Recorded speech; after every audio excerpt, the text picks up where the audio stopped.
Hello friends, कैसे हैं आप सब। आई होप आप सब ठीक होंगे।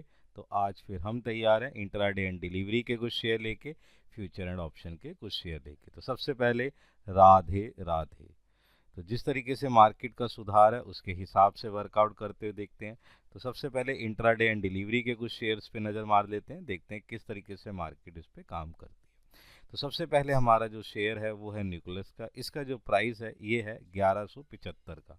इस पे अगर मैं ध्यान से देखूं तो टेक्निकली चार्ट जिस तरीके से नज़र आ रहा है वो टेक्निकली चार्ट एक डाउन पोजीशंस के बाद जिस तरीके से उसने एक अप पोजीशंस लेने की कोशिश करी है वो एक बेटर पोजीशंस पे नज़र आता हुआ दिखाई दे रहा है। बट इसमें दो तीन चीज़ें मैं आपको बताने की कोशिश करूँगा। वो क्या चीज़ें हैं? वो ये चीज़ है कि यहाँ पर जो पोजीशंस चल रही है वो पोजीशंस क्या है, टेक्निकली चार्ट में कुछ और एक अलग पोजीशंस बताने की कोशिश कर रहा है। वॉल्यूम का आना और जिस तरीके से इंडिकेटर पोजीशंस भी है वो इंडिकेटर पोजीशंस भी वहाँ पर उस तरीके से पोजीशंस को ये बता रहा है कि यहाँ बाइंग पोजीशंस आने के चांसेस बढ़ गए हैं। लेकिन टेक्निकली चार्ट के अंदर थोड़ी कमजोरी मुझे कहाँ नज़र आ रही है, 13 EMI के नीचे और पोजीशंस जिस तरीके से डाउन की तरफ है और कल जिस तरीके से एक फिर दोबारा से जो है बिकवाली दिखाई दी, वहाँ पे थोड़ा सा टेक्निकली कमज़ोर नज़र आया। बट उसके बिहाफ पर मैं अगर फंडामेंटली देखने की कोशिश करूँ, जिस तरीके से यहाँ पर एक न्यूज़ है कि ऑर्डर बुक को पूरा करते हुए जिस तरीके से कैश का जो मैंने देखा कि वहाँ कैश बहुत ही मैक्सिमम कैश आ चुका है, जिसके बिहाफ पर ये आने वाले 2 या 3 दिन के अंदर अंदर एक जो है मीटिंग्स हो सकती है अबाउट द बायबैक। तो जिस बिहाफ पर मुझे लग रहा है कि शेयर आज कुछ काम करता हुआ नज़र आ सकता है, रेशो में सुधार होते हुए नज़र आ सकते हैं। जिसके बिहाफ पर मैं है जो टारगेट ले रहा हूँ 1215 का ले रहा हूँ, जो आसानी से अचीव होता हुआ नज़र आ सकता है। डिप को देखते हुए मैंने स्टॉप लॉस लिया है 1168 का। एक्शन रहेगा बाय का, नज़र बना के देखिए जिस पे पोजीशंस बना के चल सकते हैं। नेक्स्ट अगर मेरा शेयर है तो वो है BEML का। इसका प्राइस है 3839।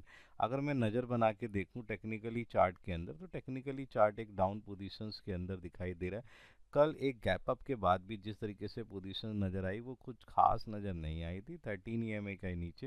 लेकिन हाँ, बुलिश होने का कारण था गैप अप के कारण यहाँ पोजीशन हुई। लेकिन टेक्निकली चार्ट अभी भी मुझे कमज़ोर नज़र आ रहा है, जिसके ब्याह पर मैं ये कह सकता हूँ कि थोड़ा सा यहाँ पर सावधानी के साथ आप ट्रेड कर सकते हैं।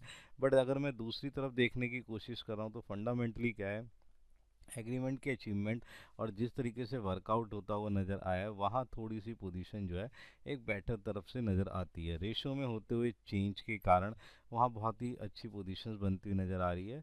COU ने बहुत ही अच्छा काम करा। एक सेल मैनेजमेंट के बिहाफ पर इन्होंने 3 नए मेट्रो प्रोजेक्ट्स को हासिल कर लिया है, जिससे मुझे लग रहा है कि एग्रीमेंट्स जो है काम करता हुआ नज़र आ सकता है। जिसके बिहाफ पर मैं क्या कर रहा हूँ, यहाँ पर टारगेट ले रहा हूँ 3970 का, जो आसानी से रेशो के चेंजेस को होते हुए नज़र आ सकते हैं। डिप को देखते हुए स्टॉप लॉस ले रहा है 3800 का। एक्शन रहेगा बाय का, इस पे भी आप एक नज़र बना के चल सकते हैं।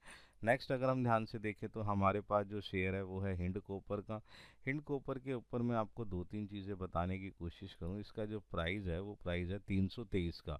इसके बिहाफ पर हम कुछ चीज़ें देखने की कोशिश करते हैं। तो एज़ पर टेक्निकली चार्ट अगर मैं देखूँ तो थोड़ा सा मजबूत नज़र आया। 13 EMI के ऊपर पोजीशंस बुलिश पोजीशन बनी हुई है। टेक्निकल चार्ट एक अच्छा पोजीशन दिखाता हुआ नज़र आ रहा है, जिसके बिहाफ पर हम कह सकते हैं कि बेटर पोजीशंस पे है। दूसरी तरफ फंडामेंटल में होते हुए बैलेंस शीट में सुधार, जिस तरीके से एसेट में होता हुआ सुधार जो हमें दिखा रहा है एक अच्छा इंडिकेशन, और वहाँ पर भी एक पोजीशंस नज़र आती हुई दिखाई दे रही है। इस पे आप पर मैं जो टारगेट ले रहा हूँ 340 का टारगेट है। डिप को देखते हुए मैंने स्टॉप लॉस लिया है 315 का। एक्शन रहेगा बाय का, इस पे एक नज़र बना के चल सकते हैं। नेक्स्ट है हमारे पास HCL टेक का। इस पे अगर प्राइस देखें तो ये है 1678 का, जिसके ऊपर पोजीशंस बनाई जा सकती है और देखा जा सकता है ये किस तरीके से वर्कआउट करता हुआ नज़र आ सकता है। तो यहाँ पर अगर मैं ध्यान से देखूँ कि 1678 की पोजीशंस पर यहाँ किस तरीके से वर्कआउट होता है, टेक्निकली चार्ट एक अच्छा वर्कआउट करता हुआ जा रहा है। बहुत ही अच्छा ट्रेंड पोजीशंस उसने दिखाई है। लगातार 4 दिन से बहुत ही अच्छा पोजीशंस, वेरी गुड पोजीशंस में चल रहा है। टेक्निकली मैं इसमें कोई कमी नहीं देख रहा हूँ, लेकिन फंडामेंटली जो देखा उसके अंदर भी बहुत ही अच्छा सुधार हुआ। ROCE में होता हुआ सुधार जो बहुत ही अच्छा पोजीशन निकालता हुआ फंड फ्लो के साथ होते हुए चेंज को मुझे बहुत ही बेटर पोजीशन पोजीशन रही, जिसके बिहार पर यहाँ पे मैं जो टारगेट ले रहा हूँ 1700 का टारगेट हूँ। डिप को देखते हुए मैंने जो पोजीशंस ले रखी है स्टॉप लॉस के लिए वो 1659 है। एक्शन रहेगा बाय का, इस पर भी आप एक नज़र बना के चल सकते हैं। नेक्स्ट जो मैं दे रहा हूँ नितिन का, अब नितिन के ऊपर जो प्राइस है वो है 433 का, इस पे एक नज़र बना के चल सकते हैं। यहाँ पर भी देखते हैं कि क्या पोजीशन है। अगर मैं ध्यान से देखूं तो डिप की पोजीशंस और टेक्निकली चार्ट की पोजीशन, डोजी के बाद जिस तरीके से इसने एक अच्छा पोजीशन गैप अप में लिया और जिस तरीके से वर्कआउट करता हुआ नज़र आया, यहाँ पर भी पोजीशन जो है बेटर नज़र आ रही है। वॉल्यूम को देखते हुए जिस तरीके की पोजीशन नज़र आई है, वहाँ पर भी वॉल्यूम थोड़ा थोड़ा बढ़ता हुआ नज़र आया है, जिसके बिहाफ पर मैं यहाँ पर इस पर फंडामेंटली भी देख रहा था कि वहाँ पर भी क्या है, इनकम स्टेटमेंट में होता हुआ सुधार एक बेटर पोजीशन देता हुआ नज़र आ रहा है, जिसके बिहाफ पर मैंने यहाँ पर 445 का टारगेट लिया। डिप को देखते हुए मैंने स्टॉप लॉस लिया 428 का, एक्शन रहेगा बाय का, इस पे मारे एक नज़र। नेक्स्ट है हमारे पास HEG का, इस पे अगर मैं ध्यान से देखूँ तो इसका प्राइस है 2023 का। इस पे भी अगर पोजीशन देखें तो टेक्निकली चार्ट थोड़ा सा कमज़ोर था, लेकिन कल के होते हुए सुधार से इसमें एक उम्मीद सी बटी है। लेकिन 13 EMI के नीचे भी थोड़ा सा रह रहा है, बेरिश लेवल पर इंडिकेटर भी दे रहा है, लेकिन जिस तरीके से आउटबुक जो नज़र आ रही है वो बहुत ही नज़र आ रही है कि एग्रीमेंट में होते हुए सुधार और प्रोजेक्ट के बनते हुए सुधार के कारण यहाँ पर एक वैल्यूएशन मुझे थोड़ी सी बेटर नज़र आ रही है। एक दूसरी चीज़ क्या है कि यहाँ पर मैंने एक और चीज़ देखी कि यहाँ पर बैलेंस शीट में होता हुआ लायबिलिटी का कम होना, और जिसका रीज़न मुझे देखने को पता क्या लगा कि कैश में आती हुई बढ़ोतरी के कारण यहाँ फ़ायदा नज़र आ रहा है, जिसकी पोजीशंस जो है हमें क्या है उस तरीके से नज़र आती हुई दिखाई दे रही है। यहाँ पर मैंने जो टारगेट लिया है वो 2070 का लिया है, मुझे लगता है कि आसानी से अचीव होता हुआ नज़र आ सकता है, इसलिए स्टॉप लॉस को ले रहे हैं हम 2003 डिप की पोजीशंस को देखते हुए। आइए अब देखते हैं नेक्स्ट शेयर। नेक्स्ट शेयर है हमारा BPCL का, इसका प्राइस है 343। इस पे अगर हम नज़र बनाएं तो यहाँ पर भी हम एक पोजीशंस को देख के चल सकते हैं कि ये किस तरीके से वर्कआउट करता हुआ नज़र आ सकता है। तो यहाँ पर अगर हम ध्यान से देखें तो BPCL के अंदर मुझे कुछ चीज़ें ऐसी लगी कि जो बेटर थी।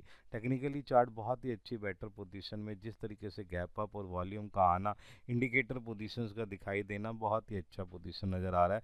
दूसरी तरफ फंड फ्लो में होता हुआ सुधार, जिस तरीके से डेप्थ का होता हुआ कम और रेशो में होते हुए सुधार के कारण जहाँ पर ट्रेडिशनल रेशो और प्रॉफिट एंड लॉस रेशोज में जो होता है सुधार, उसका बेटर पोजीशन मुझे नज़र आ रहा है, इसलिए यहाँ पर मैंने टारगेट 366 का लिया है। डिप को देखते हुए स्टॉप लॉस 332 का ले रहा हूँ, एक्शन रहेगा बाय का, इस पर रख एक नज़र बना के चल सकते हैं। नेक्स्ट है हमारे पास फ्यूचर एंड ऑप्शंस की कैटेगरी, जिस पे आप इंट्राडे एंड डिलीवरी भी कर सकते हैं और इसका बेनिफिट उठा सकते हैं। तो यहाँ पर मैं अगर आपको देखूँ तो पहला शेयर नेल्को का है, जिसका प्राइस है 171 का। अगर मैं ध्यान से देखूँ डिप के साथ एक पोजीशन आई है, यहाँ पर एक बहुत ही अच्छा पोजीशन, ट्रेंड के बाद चेंजेस होना, बहुत ही बेटर पोजीशन 2 दिन के बाद होते हुए सुधार से बहुत ही अच्छा ये नज़र आ रहा है। यहाँ पर मैं आपको एक और बोलूँ, ALCO के अंदर जो कल खरीदी हुई है वो करीबन तकरीबन 6% का उछाल आया है, जिसका इम्पैक्ट इसके ऊपर नज़र आएगा।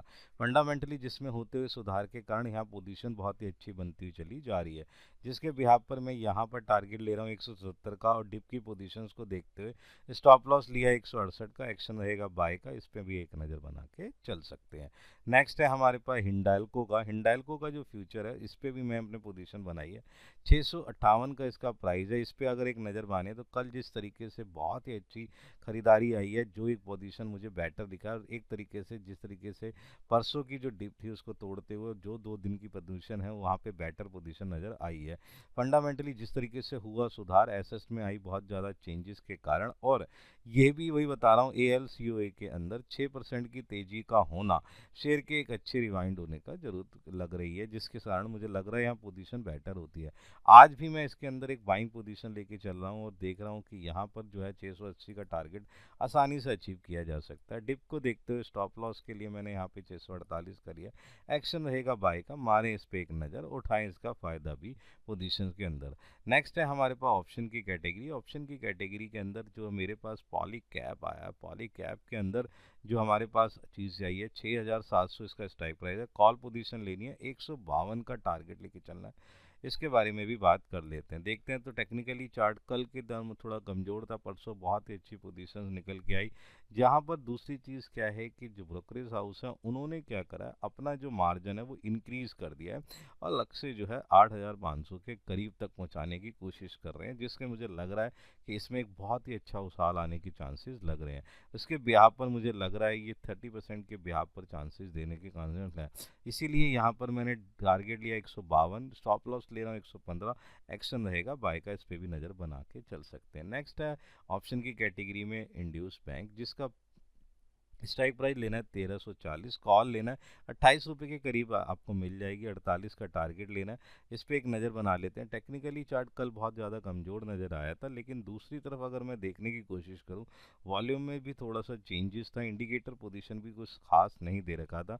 लेकिन जहां पर एक जो चीज़ है कि जो सब्सिडीज़ यहाँ पे नहीं मिलती हुई नज़र आई है, एमएफ के ये म्यूचुअल फंड के बिजनेस में आने की कोशिश कर रहा है। और मुझे लग रहा है कि जिस तरीके से कल जो इसमें सेटअप पे इसमें मंजूरी मिली है, उसका इसका इम्पैक्ट इसके ऊपर आएगा। ये भी एक नया टारगेट लेके चल रहा है कि ये एमएफ में आएगा, और एमएफ में ये आने के सेटअप पे इसका पूरा तैयार और मंजूरी मिल चुकी है।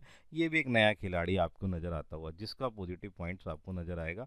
48 का टारगेट आसानी से अचीव करेगा। स्टॉप लॉस के लिए मैंने 18 का लिया है और एक्शन रहेगा बाय का, इस पे भी आप एक पोजीशन बना सकते हैं। ये तो कुछ ऐसे शेयर्स हैं जिस पे आप पोजीशंस बना सकते हैं, फ़ायदा उठा सकते हैं और इसके ऊपर भी अपनी वैल्यूएशन लेके चलते हैं। नेक्स्ट इस तरीके से आप इसका फ़ायदा उठाइए और कमेंट जरूर करते रहिए।